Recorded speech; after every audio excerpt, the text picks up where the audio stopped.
In the fourth, I with my classmate Jonathan who work in communication. He's 28. He's busy but he's friendly. Jonathan is on the left. Karen works at the bank. She's 24. She's short but very smart. She's in the next to me. Pia works in Rimac Surange. She is next to Jonathan. She is 27. She is friendly and funny. Lourdes works in the municipality. She is 36.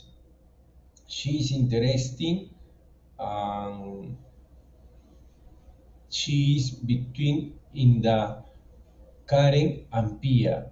We are in the university.